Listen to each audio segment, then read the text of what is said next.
Здравейте! Днес искам да ви покажа една бюджетна косачка, с която кося вече 4 години, той ще е 5-тия сезон. И с нея кося около 2 декара и половина, 3, не особено интензивно.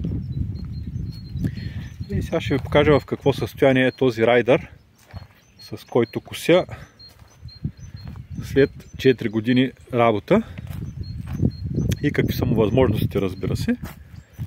Сега, моделът е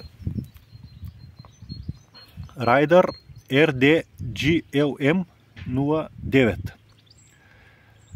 Широчината на косене е 51 см, височината на косене е от 30 до 80 мм или от 3 до 8 см. Двигателя видяхте 3,2 кВт или 4,3 коня.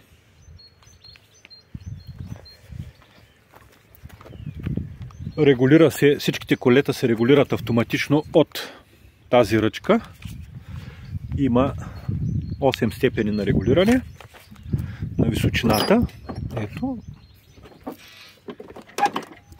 Като косачката се води 4 в 1, което значи, че може да мулчира, може да изхвърля странично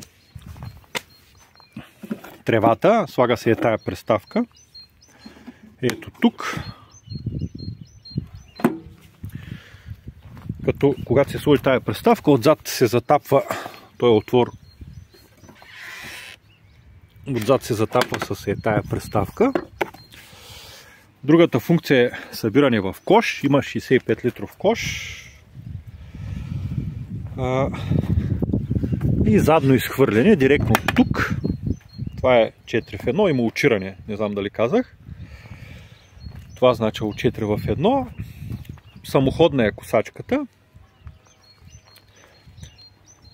Като другата особеност е, че има ръчка за газта, т.е. сега има една псевдофункция регулиране на скоростта на движение на самохода с тая ръчка за газ, което общо взето е една безполезна функция, защото като намалим оборотите, тя на ниски обороти не може да коси. Като цяло за парите си не е никак лоша.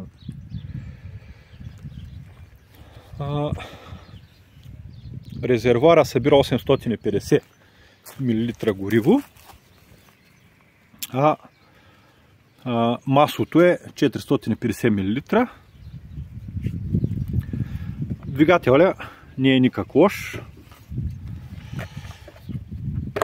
Това е въздушния филтър, който е напълно сменяем, обслужваем. Стандартен модел е, намира се навсякъде.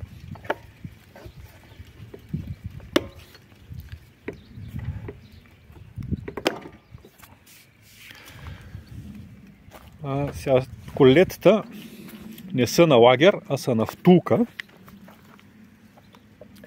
И е хубаво да се обслужват. Аз в началото на всеки сезон, ето тук като махнем тия тасове, сега ще ви покажа.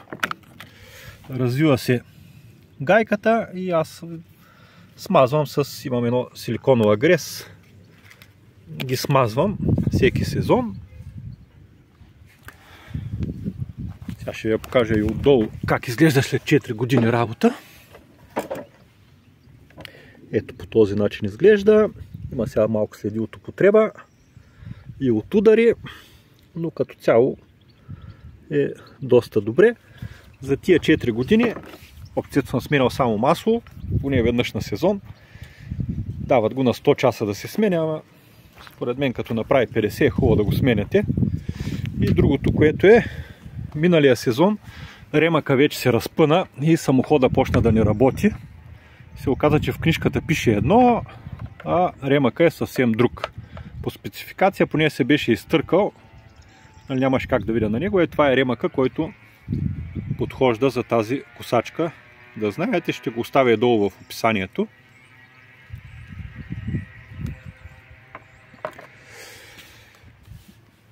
Като цяло не е лоша машинката за това, което аз правя с нея, да кося веднъж в седмицата, в началото на сезона, а после по-рядко.